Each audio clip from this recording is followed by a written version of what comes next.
जबलपुर नाम के गांव में सोनू और मुन्नी दो भाई बहन रहते थे।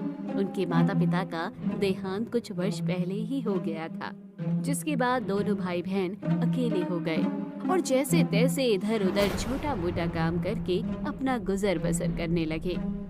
सोनू, आज बाहर बहुत ज्यादा ठंड है, तो तू घर से बाहर मत निकलना। मैं शाम तक कुछ काम करके थोड़े बहुत पैसे कमा लूंगी और उन पैसों से हमारे लिए खाना और एक कंबल खरीद के ले आऊंगी। लेकिन दीदी, कंबल तो बहुत महंगा आता है। इतने से पैसों में खाने के साथ कंबल कैसे खरीद कर लाओगी? मैं कोशिश करूंगी कि मालकिन से कुछ पैसे उधार ले लूं, पर मैं उन्हें बोलूंगी कि ठंड में हमारे पास ओढ़ने के लिए कंबल नहीं है, तो शायद हमारी वो मजबूरी समझकर वो मुझे कुछ पैसे उधार दे दे। मुन्नी अपने छोटे भाई सोनू को घर पर छोड़कर काम करने के लिए चली जाती है। वहाँ इतनी ठंड में वो पूरी हवेली में ठंडे पानी से काम करती है और उसकी मालकिन उसे दिन के 50 रुपए दे देती है। मालकिन, क्या आप मुझे कुछ दिन के पैसे उधार पर दे सकती हैं? हमारे पास कंबल नहीं है और इतनी सर्दी में बहुत ठंड लगती है। अगर आप मुझे कुछ पैसे दे देंगे तो मैं अपने और अपने भाई के लिए कंबल खरीद लूंगी। मेरे पास तुझे देने के लिए कोई पैसे नहीं है और तेरा क्या भरोसा, पैसे लेकर भाग गई तो? कंबल खरीदना है तो जाकर और 10 घरों में काम कर और सबसे पैसे लेकर कंबल खरीद ले।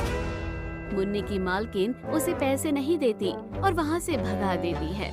मुन्नी को जो 50 रुपए मिले थे, उन पैसों से वो अपने और अपने भाई के लिए थोड़ा खाना खरीद लेती है। तभी उसे रास्ते के कोने पर एक बूढ़ी औरत दिखाई देती है जो लोगों से खाना मांग रही थी। भगवान के लिए कुछ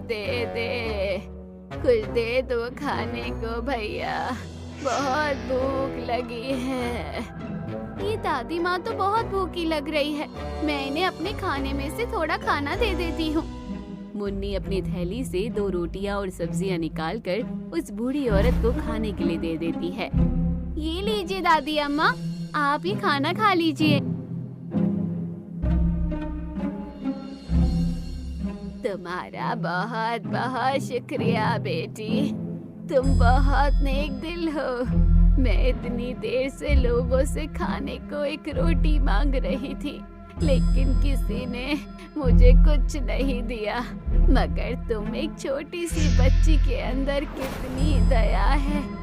दादी माँ, मैं भूख की कीमत समझती हूँ।